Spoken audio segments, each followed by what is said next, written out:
Let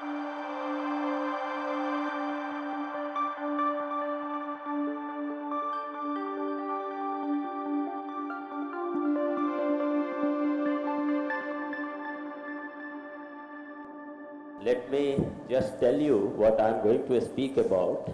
As it has been introduced, I'm CEO of National Health Authority.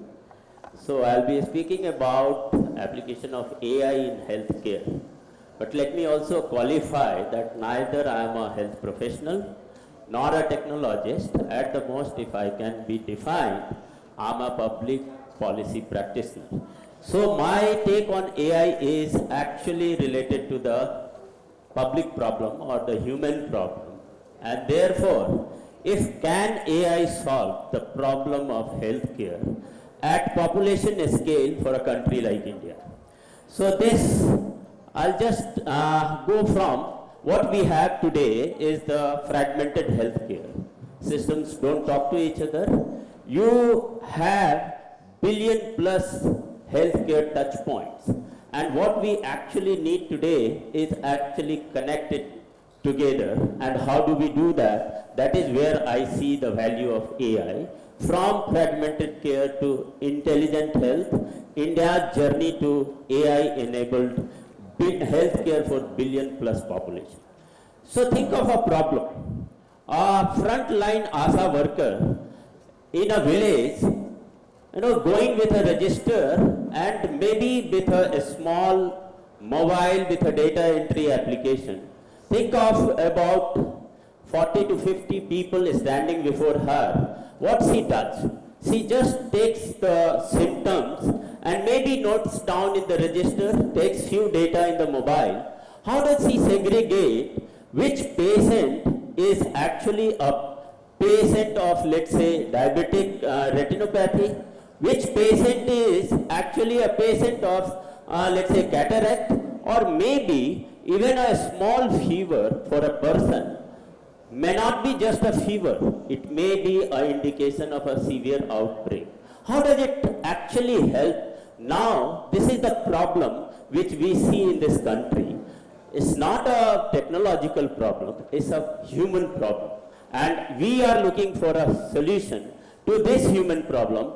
How does AI makes a life of a frontline worker easier, makes her intelligent enough to capture the right symptom, identify the right patient, and makes a provision for referral to the right center at the right time. So the problem today is not lack of the hospital. We have large number of hospitals. Anyway, aim is not to increase the load of secondary and tertiary healthcare. Actually, the aim is to reduce it by preventive healthcare and probably at the right detection at the right time. Second, we also don't have the lack of schemes. We have enough government schemes, too many schemes for RCH, for anemia program, for TB program, and ultimately we are actually screening large number of people again and again without actually making intelligence out of it. And similarly, there is no lack of efforts. We have people, top doctors, to a frontline worker. Everybody is overloaded. Everybody is putting best of his effort. So what we actually lack? We lack is basically systems which should talk to each other. They should have the same language, same vocabulary, and therefore people and the systems understand each other. So we are looking for something which is common rails on which all healthcare touch points run together. They talk to each other, they become open and interoperable, and that is how it will enable integrated and equitable care. So what we are looking at, we are actually building a foundation which is basically a digital rail for integrated care. How did we do that? We actually have built the rail before we run the train, and this is what the objective, and I think India is one of the few countries which had built this rail. What we need is actually to run more and more trains over it. So more and more hospital has to come on board. So how did we do that? We actually have done in a uniquely identifiable registries. First is the registry of patient identifiers. So every person in this country need to have a unique health ID.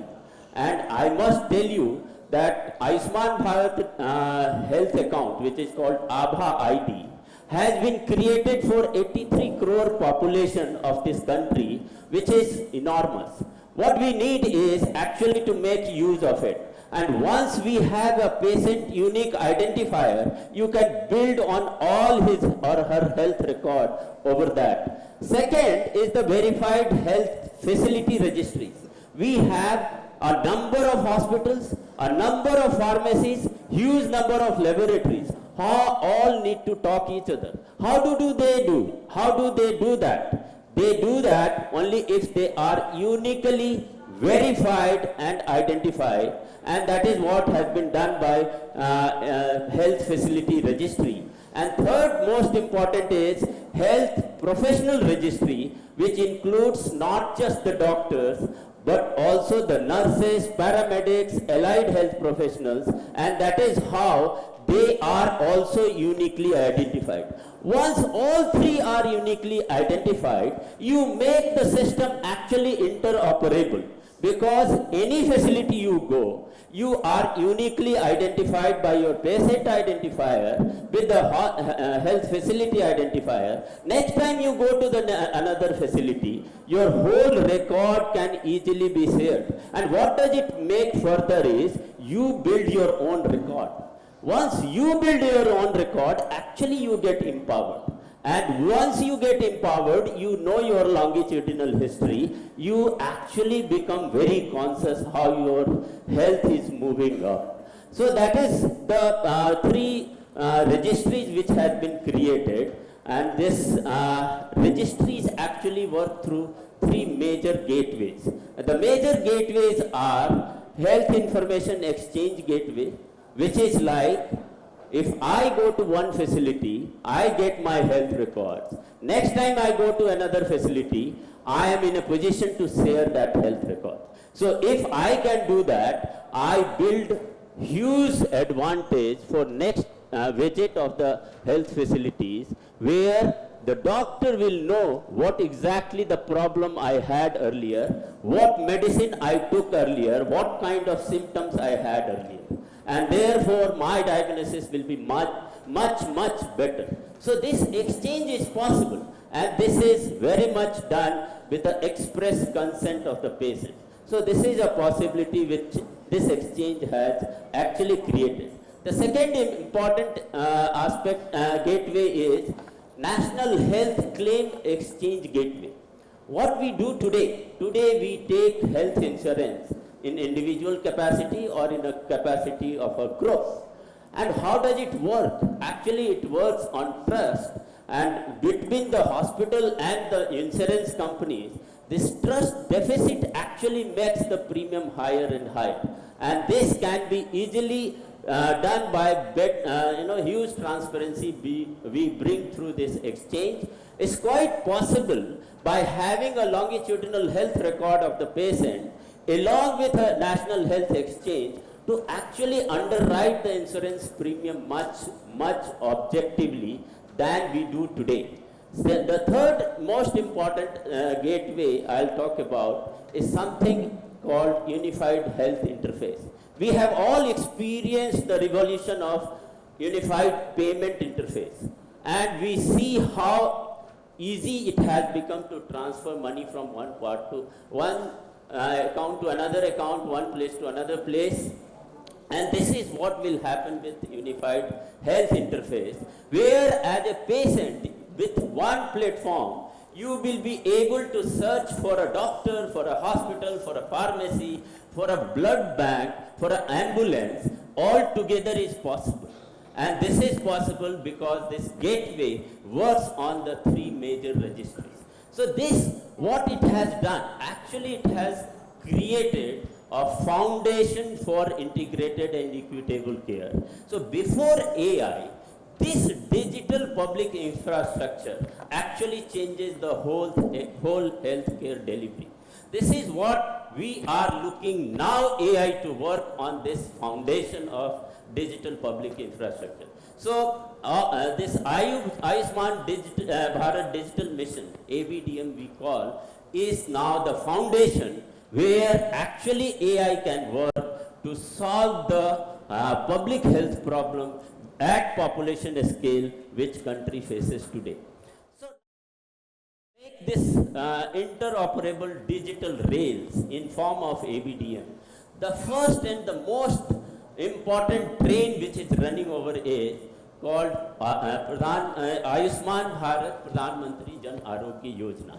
We all know government in 2018 announced that it will cover bottom 40% of the population by giving a health coverage of 5 lakh rupees. How was it operating? It is now operating on a system where the person who goes to the hospital is uniquely identified, the hospital is identified, and when the hospital submits the claim for payment, the whole treatment history of the patient is also captured uniquely. So this is now the data which we have about 10 crore hospitalization from 30,000 hospitals. And with ABDM, since it can be uniquely identified, it is easy for any software, or more particularly for AI, to actually test the models across the hospitals, and it is about 30,000. Think of a model, how accurate would it be unless it works on a diverse data set, which this actually scheme is providing. So now PMJ is actually delivering care through these digital rails, and we are moving for the digital continuity in providing healthcare. So what it does, actually now, if we think of AI in healthcare, it actually struggles with fragmented data, unstructured data, and data lying in, actually locked into silos. What ABDM is, it breaks down these all systemic barriers. It makes AI more safe, ethical, and easily accessible. With this interoperable system, any startup, any enterprise actually work on the sandbox, test its models across the hospitals, large number of patients, and a huge diverse treatment history. And with this, the models will become actually much more intelligent. So this kind of digitizing healthcare actually is going to make this healthcare more intelligent, and therefore what actually it has done, and I'll take few examples. Now you think of the same frontline ASA worker. She goes with a solution on her mobile, which is AI driven. Now with the data she takes of symptoms, actually the clinical decision support system, CDSS, it prompts that this person may have diabetic retinopathy if she captures the photographs of the eye. If she captures the fevers, it asks you more questions and may also prompt that it could be typhoid, it could be some other viral disease. So this is the possibility now. This empowers the frontline worker to be actually more categorical. She can identify patient with the urgent care, the patient who needs follow-up, and also the patient who needs to be referred to a higher center. Similarly, if you see the TB detection, a person comes with an X-ray. Actually, the photograph itself, the AI solution gives that this is a potential case for tuberculosis. So this is now the possibility which AI is making, and these three application is already working. This is not a pilot which we are talking of. This is a solution which is working on a population scale, and this is we are looking for India's public health program. So what exactly where we will go? So what I as a public policy practitioner see that whether this AI makes our vision of Ayushman Bharat, health for all, succeed by making applications or solutions which is citizen-centric, intelligent enough to care to make a continuum of care pathways for our citizens. And it is happening. A person, a newborn, gets all its vaccinations synced immediately.